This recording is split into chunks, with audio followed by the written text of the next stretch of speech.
I'm Nick Snow, watching Government for Oil and Gas Journal in Washington, D.C. Let's not beat around the bush. Exporting more liquefied natural gas has become as hot a domestic political issue as the Keystone XL crude oil pipeline.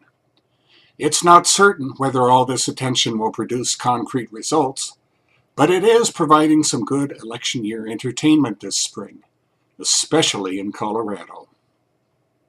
The U.S. House Energy and Commerce Committee's Energy and Power Subcommittee approved H.R. 6 on May 2nd by 33 to 18 votes.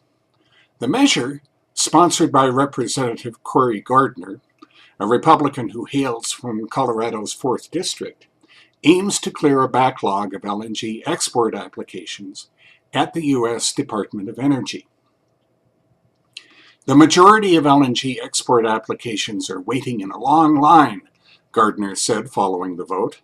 We must break the logjam that is currently taking place at DOE and move toward construction of these LNG export facilities. We have the opportunity to strengthen our economy by exporting our surplus of natural gas to our allies who need it, added Representative Fred Upton, a Republican from Michigan, who chairs the full committee. The current Ukraine crisis further puts the spotlight on a policy that already makes good sense both here and abroad. Meanwhile, U.S. Senator Mark Udall, also from Colorado, and 4 other Senate Democrats sent U.S. President Barack Obama a letter the same day.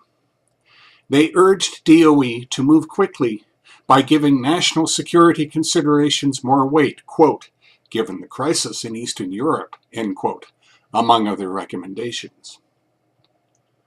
Both federal lawmakers from Colorado emphasized strong bipartisan support in Congress for more U.S. LNG exports and the need for applicants to also secure Federal Energy Regulatory Commission and other government approvals. But Gardner is running to unseat Udall in November. Administration officials have questioned whether the pace of U.S. LNG export application approvals would affect the current Russian-Ukrainian confrontation. 6 projects still have to satisfy FERC and National Environmental Policy Act requirements, Energy Secretary Ernest J. Moniz said at the U.S. Energy Association's annual meeting on April 23rd. It's going to be years before much of this gas actually is exported, he added. Other Washington energy observers are equally skeptical. There has not been as much stupidity coming out of Congress in recent weeks as the idea that U.S. gas could help Turkey and Europe when private companies control the final decisions.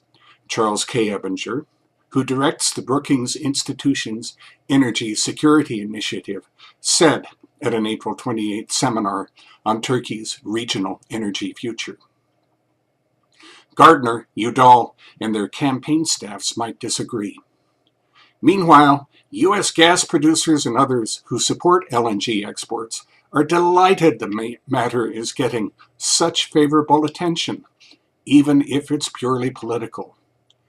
DOE's May 29th proposal to limit its national interest determinations to projects that have completed their NEPA compliance reviews is merely the latest wrinkle. That's Watching Government for this week. In Washington, I'm Nick Snow for Oil and Gas Journal.